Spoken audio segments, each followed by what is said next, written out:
Well, good afternoon. My friends, we've made incredible progress over the past few weeks. 31 regions have entered stage 3 of reopening, allowing more businesses to open safely and more people to return to work. In the last 24 hours, the vast majority of the public health units are reporting 5 or less cases in their regions. After consulting with the Associate Chief Medical Officer of Health and local medical officers of health, we're announcing today that Toronto and Peel Region can proceed to stage 3 on Friday, July 31st at 12:01 a.m. For businesses and people in these regions, this is great news. It's another massive step forward. My friends, we've made incredible progress. But as we all allow restaurants, bars, and theaters to reopen, we need everyone to stay vigilant.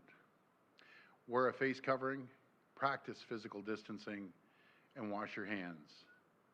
And don't, and I repeat, don't have large parties or gatherings. For our friends in Windsor-Essex, we're asking the people there for a little more time and patience. They entered stage 2 a little later than everyone else. So the health officials just need a bit more time to evaluate the numbers there. And I'm confident that we will get Windsor-Essex there very soon.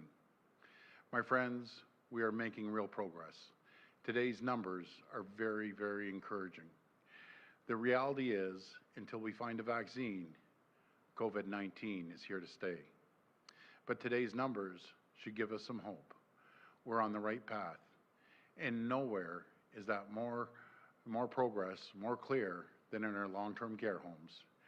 Nearly all of our homes have stabilized. We have completed proactive testing in every home at least twice. And as of June the 18th, family members have been able to reunite with their loved ones. And it's all thanks to our frontline healthcare workers, our personal support workers, and our nurses and doctors who have worked day and night to fight these outbreaks. And I want to thank the families of our residents for their patience and for their sacrifice. It has been a very difficult period, and the losses have been far greater than anyone could imagine.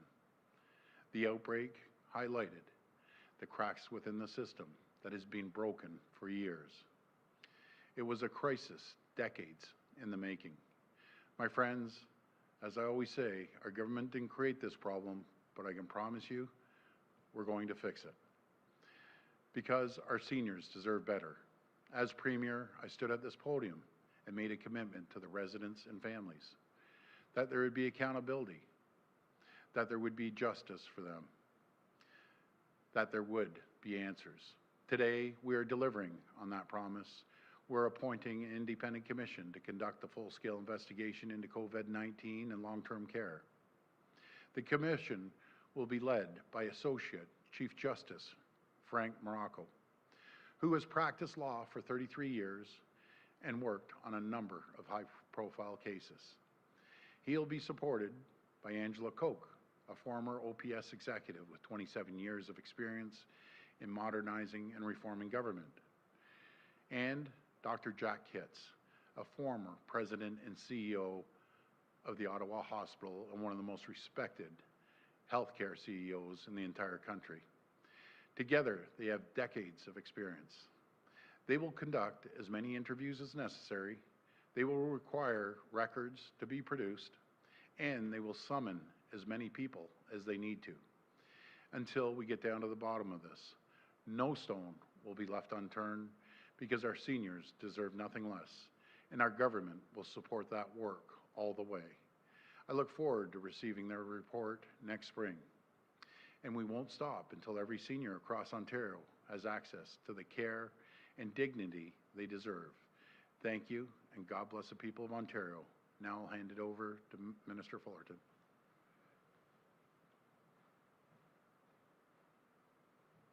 Thank you, Premier. The COVID-19 pandemic has created challenges around the world, the likes of which we have never seen before. The virus itself is completely new, and the world continues to learn new information every day. Despite our best efforts, COVID-19 was able to enter our long-term care homes and many families were severely affected. My heart goes out to those who have lost loved ones in our fight against this horrible virus. In conjunction with other actions we have taken, today's announcement will help protect our long-term care residents and staff from future outbreaks down the road. Our government is launching the Independent Commission into COVID-19 and long-term care. This commission will investigate how COVID-19 spread within long-term care homes, how residents, staff, families were affected, and the adequacy of measures taken by the province and other parties to prevent, isolate, and contain the spread. Above all, it will provide our government with guidance on how to better protect long-term care home residents and staff from any future outbreaks. 3 commissioners have been appointed for the expertise and experience they bring to addressing the Commission's mandate. This commission will be chaired by Associate Chief Justice Frank Marrocco, who's an accomplished counsel and legal author. Chief Justice Marrocco has been the leader of the Law Society and was appointed to the Superior Court of Justice in 2005. The other commissioners are Ms. Angela Koch, a former senior executive with the Ontario Public Service and a recipient of the Public Sector Excellence Lifetime Achievement Award from the Canadian Public Sector Quality Association and Excellence Canada, and Dr. Jack Kitts, recipient of the Order of Canada and known nationally for his focus and expertise in patient experience, performance measurement, and physician engagement. Dr. Kitts recently retired after 18 years as President and CEO of the Ottawa Hospital. The commissioners have the power to conduct hearings and deputations and summon any person to give evidence and produce documents as they conduct their investigation. The people of Ontario deserve a timely, transparent, and non-partisan investigation. The Commission will have the full authority to conduct their hearings in public as they see fit and will provide me a report of their findings and recommendations no later than April 30th, 2021. Our government will then make the report public. The Commission has a clear mandate, which is publicly available for the people of Ontario to see. And I'm confident that the Commission will provide the government with objective, comprehensive, and fulsome findings so we can be certain that we are prepared for any future outbreaks in Ontario's long-term care homes. The people of Ontario deserve nothing less. Thank you. Okay, we'll go to the phone line for questions. First question, please. First question comes from Mark Douglas from 680 News. Please go ahead. Hi, Mark. Thank you. Good afternoon, Premier, Dr. Fullerton. Premier, forward question, or actually, well, yourself or Dr. Fullerton, whoever would best like to answer this. The 3-person commission for long-term care homes, their report is due April 30th. Will there be recommendations in that report, and will those recommendations be binding? Well, that's going to be strictly up to the Chief Justice, along with the other 2 committee members. They'll put recommendations, but if they do put recommendations, we'll take them up on it. And on top of that, we aren't just going to sit back. We're going to continue improving the system as we have been. Our great announcements last week and this week about building new accelerated builds when it comes to long-term care homes, and we'll have another one coming up very shortly as well. I'll pass this over to the Minister. Thank you. Thank you. So, to be clear, the last couple decades, especially the last 15 years, have really been an era of neglect of long-term care. And that is why we started immediately as we became a new ministry of long-term care in the summer of 2019 to address staffing issues, to address capacity issues, to address many of the concerns surrounding Justice Scalise's recommendations as well. And you'll be hearing about that soon. So the work had already started.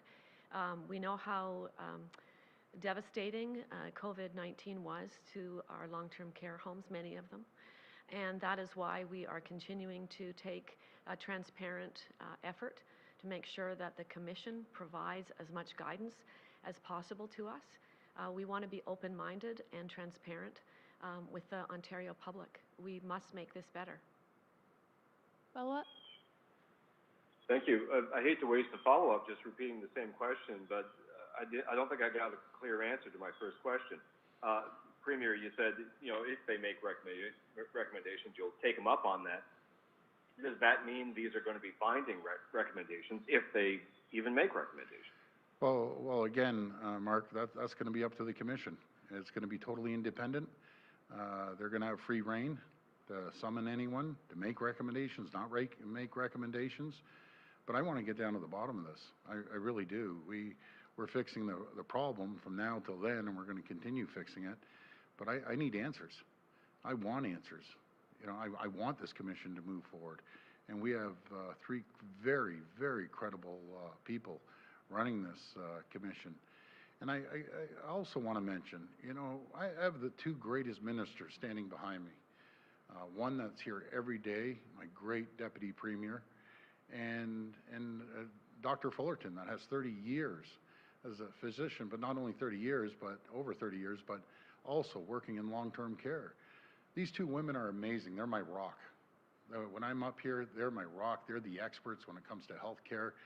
And I wouldn't know what to do without two quality people like I have right from the beginning of this. And I just want to tell them both how grateful I am for their support. They're amazing people. And we're going to get down to the bottom of it. We're going to fix it after decades of neglect. We're going to fix it and make sure the people in long-term care are going to have a quality life in long-term care. Next question. Next question comes from Cynthia Mulligan from City News. Please go ahead. Hi, Cynthia. Hi, Premier. Hello. I've spoken to a lot of experts about what's wrong with long-term care and PSWs who work in long-term care. Everyone agrees that a massive overhaul and rethink of this system needs to take place. My question to you is, are you willing to put a price tag on this? How much are you willing to spend to ensure that long-term care is what our elderly seniors deserve? Well, it's a good question. I put my money where our mouth is. We're putting $1.75 billion into long-term care. It's unheard of, more than any government in the history of Ontario.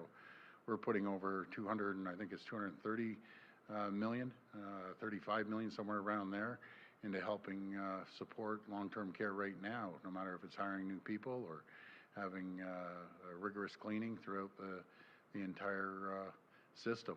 But I'll pass this over to the Minister. Thank you. So thanks for that, the question. Clearly, we have been working on this in terms of the staffing study, the expert panel that will be providing its report very soon, the recommendations by Justice Scalise from the previous public inquiry, understanding that the staffing is an issue, the capacity is an issue, and that's what we've been doing as the Ministry of Long-Term Care and as a government, is addressing these issues when COVID hit. So I think that there are lessons learned from this, and we understand the population is aging. The Commission will assist in this process to understand how we address the shortcomings in long-term care that contributed to what we've seen with COVID. And so these are all measures that we're taking.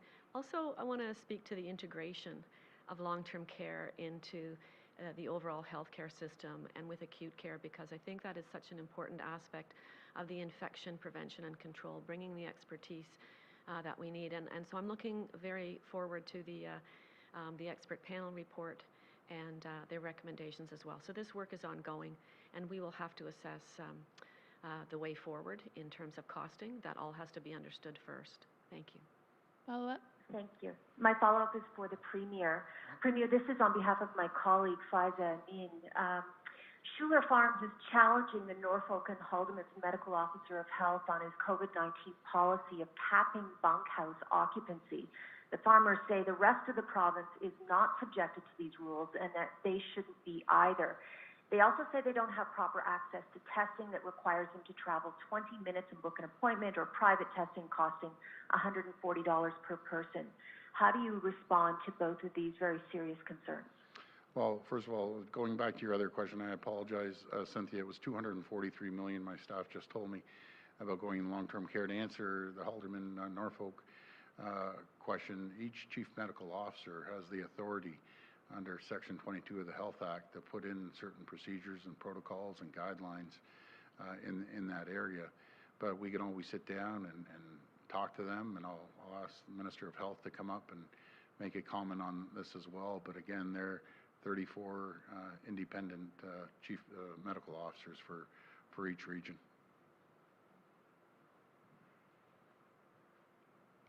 And we certainly are encouraging people to come forward, for farmers to present their workers to be tested. I know that there is some concern about that because there were a large number that were identified as being COVID positive, but it actually is a good news story in the sense that it was dealt with, that public health went in, that the federal government assisted in terms of hotels and so on.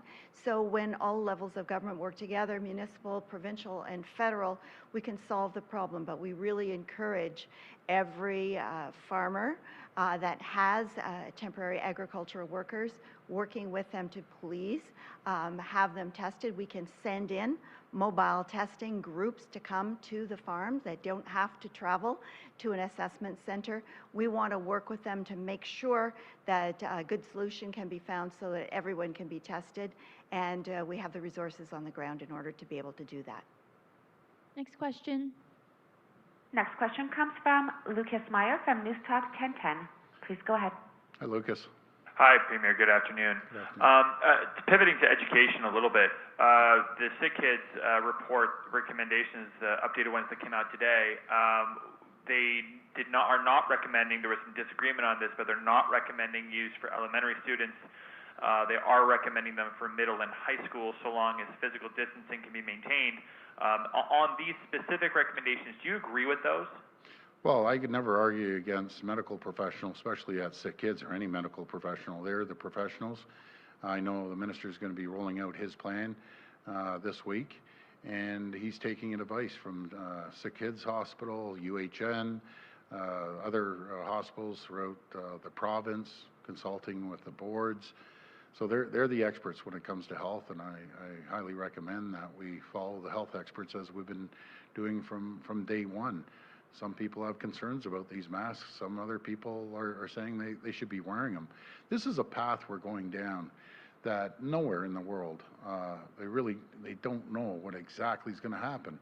Is everyone nervous? Are parents sure they're nervous? I'm nervous. Everyone's nervous when you're dealing with kids.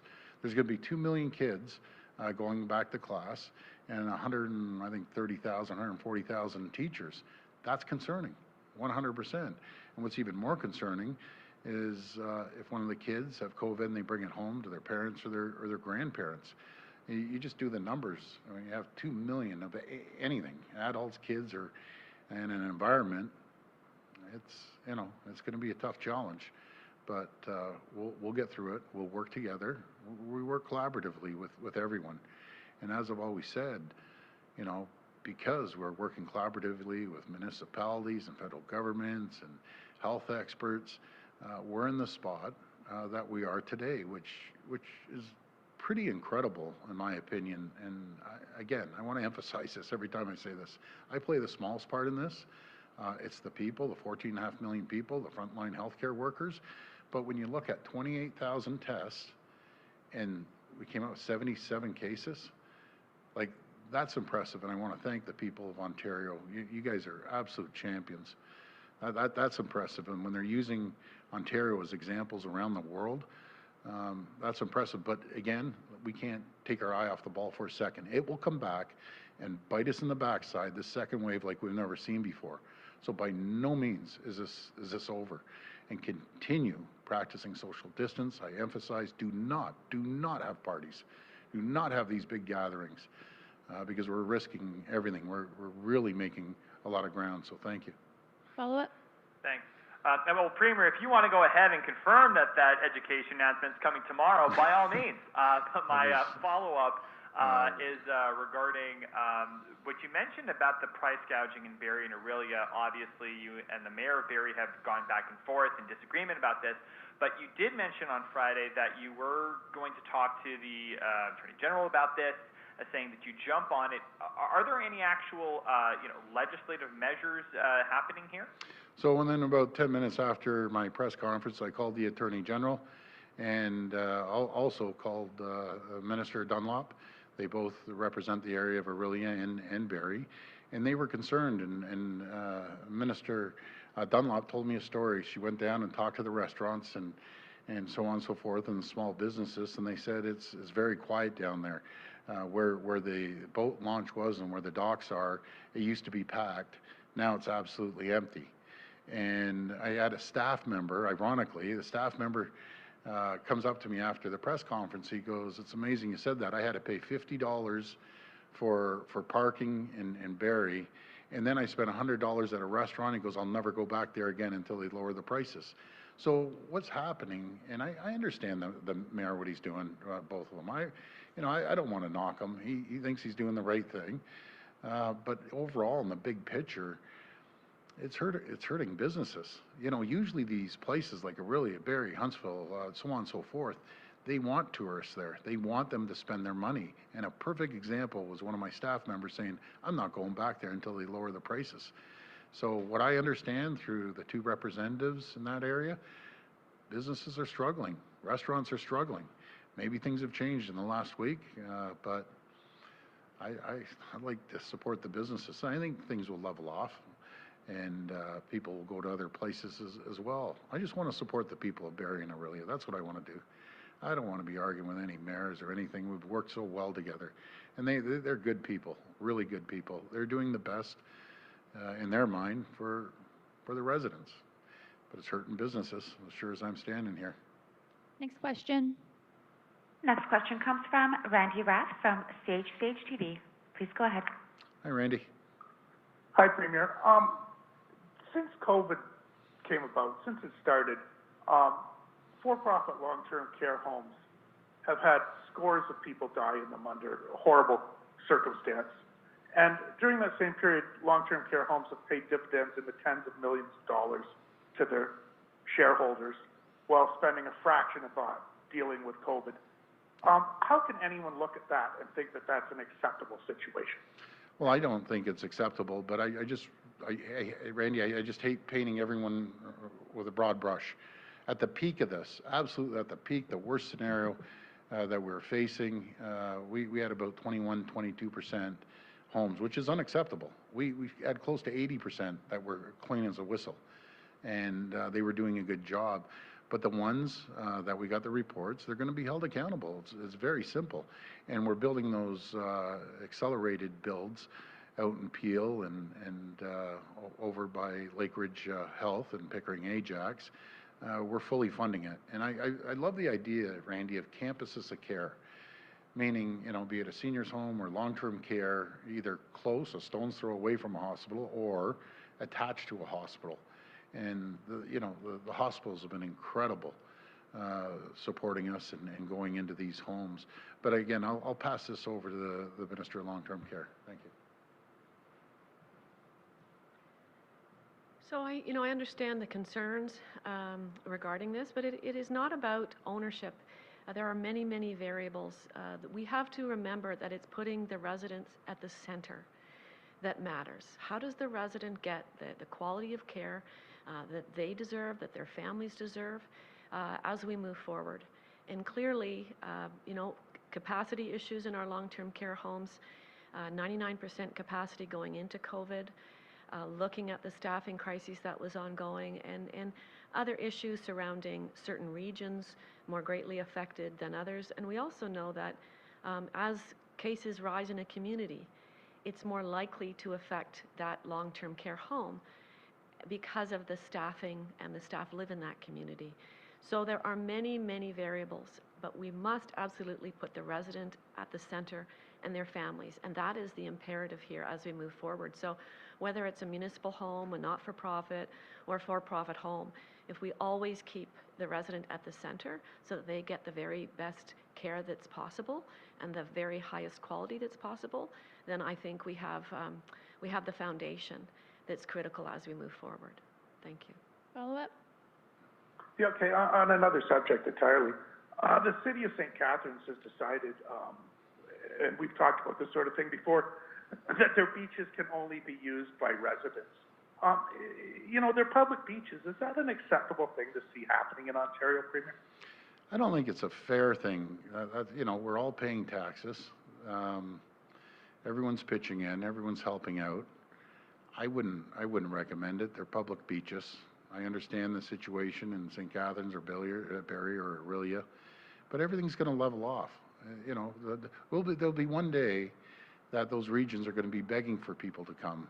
The businesses will be begging, restaurants will be begging for people to show up there. I think we have to work together and work through it. And that's what I've believed right from day one. I just don't believe in this heavy-handed approach all the time. Let's work together and get through this together. That's the best solution. It really is. Next question. Next question comes from Jacob Barker from CBC Windsor. Hi, Please Jacob. go ahead. Hi, Premier. Hi. I spent this morning speaking with businesses here in Windsor, many of whom they feel they're ready to open. The pandemic has already had a great impact on their bottom line, and this is holding them back further. It's a bit like rubbing salt in the wound for them. What can your government do to help the businesses that are being affected for a longer period of time than other businesses here in the province? Well, there's a raft of different areas, no matter if it's the rent subsidy that we're working with the federal government, that I believe that's being extended. Also options for them to take a $40,000 loan from the federal government. There's a wide range, but our number one key issue in the Windsor-Essex area is to make sure we reduce the cases. I had a very nice message from Mayor Dilkins, which I'm a massive fan. Windsor should be so grateful they have a great mayor like Mayor Dilkins, and just thanking us for everything that the province is doing to help his region out. I had a message from Mayor McDonald this morning. I talked to Mayor Santos, Kingsville. Mayor McDonald is in Leamington, and I'll just, I got a whole list of different areas that we're helping him. And the EMAT team, I call them the SWAT team of medical professionals, are down there, emergency medical assistant team from Sunnybrook. They're just top notch. They've had an opportunity to sit down and meet the mayor. We have EMO, Emergency Management of Ontario. We have Red Cross, Ontario Health, Ontario Provincial Government labor inspectors, 583 inspections of farms, 189 orders have been issued. The federal government, the labor inspectors are down there for the bunkhouses as of June the 26th. We have Windsor-Essex Health Unit, Public Health, Minister of Agriculture, Food and Rural Affairs, Minister of Health, and Ontario Health, and Minister of Solicitor General. So, guys, we're throwing everything, and their cousin, their brother, everything at this to make sure we take care of the people of Windsor-Essex. They first of all, my heart breaks for them. They're fabulous people down there. They treated me like gold when I went down there. I'm so grateful, and I'm going to go to the wall for them. Anything I can do, we'll make it happen. I just asked everyone, please have patience.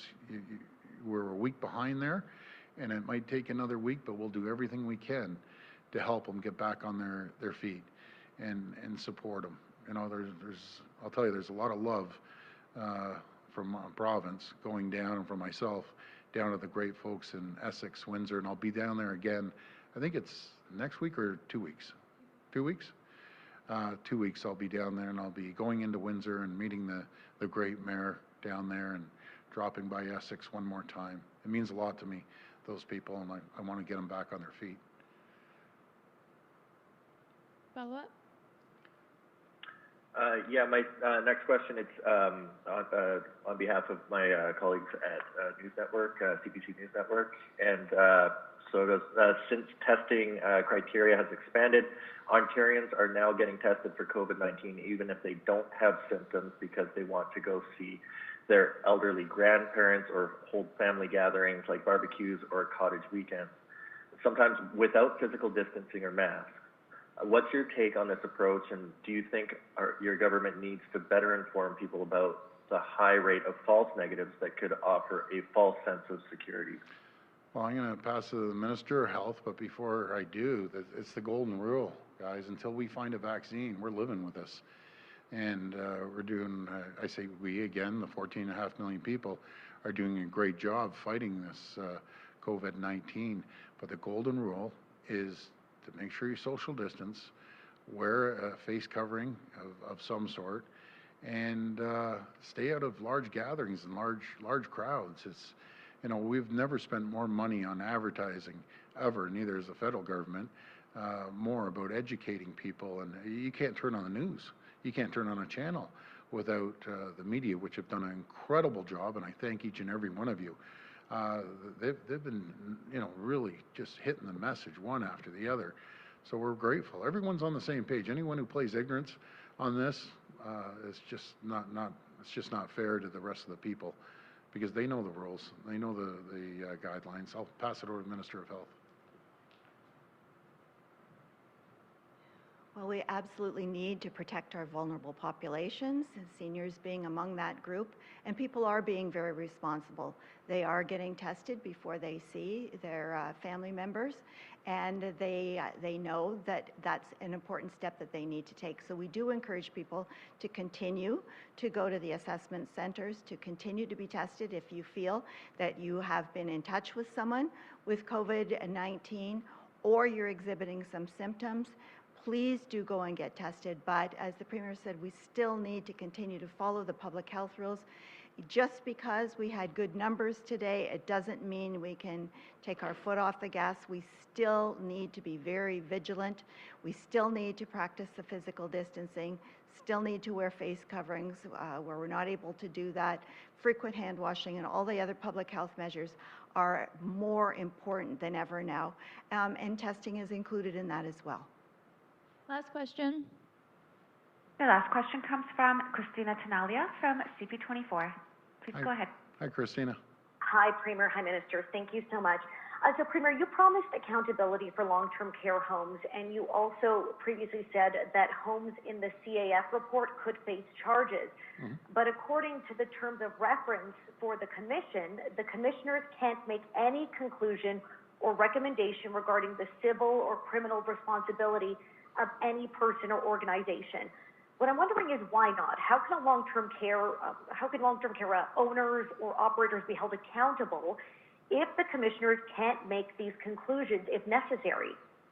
Well, we have other folks looking into this as well. I'm going to pass this over to Minister Long-Term Care, but as we said, we have the Chief Coroner looking into it, we have the Ombudsman looking into it, we have the Auditor General looking into it. We're looking into it, and possibly, as I've always said, possibly the police, the OPP. And if they find there's been neglect, then they should be charged. It's as simple as that. But I'll pass this over to the Minister. Thank you. There is a process for criminal acts to be investigated and go through the proper authorities. This commission is independent. It will have public reporting. It is to be a way to investigate the factors that led to this and how we move forward so we can prevent this from happening again. We want to be open-minded about the measures and the recommendations that they may make or their findings. But if there is a criminal act or an act that requires reporting to the police or authorities, then that needs to go through the proper channels. We have a Associate Chief Justice, we have an expert in healthcare, we have an expert in government systems, and they will be reaching out to all the different specialized experts, people with both expertise in a certain field, but also lived experience. And it's very important for our government to be open to the public input and to be transparent, and to make sure that we get to the bottom of what happened in long-term care. But for criminal issues, there's a process for that. Thank you. Thank you, Premier. Thank you, Minister. My final question is, we understand that there's an opportunity for the Commissioners to hold public and private meetings. According to the terms of reference, it says here, as they deem advisable in the course of the investigation. But we know that there are many frustrated family members across the province and people who have been directly impacted by what has happened in long-term care homes in the province. How can they reach out to the Commissioners? How can they partake? What is the process for the public to provide their input? Well, I believe they'll be calling people as witnesses, and they have the authority to call as many, including myself and any minister. So I really want this to be transparent. No one wants answers more than I do, and the two ministers behind me, and the families, and obviously the patients. And we're going to get the answers. But again, sorry, Christine, I'm going to pass it back over to the minister. Thank you. Thank you. So, as mentioned, it's an independent commission.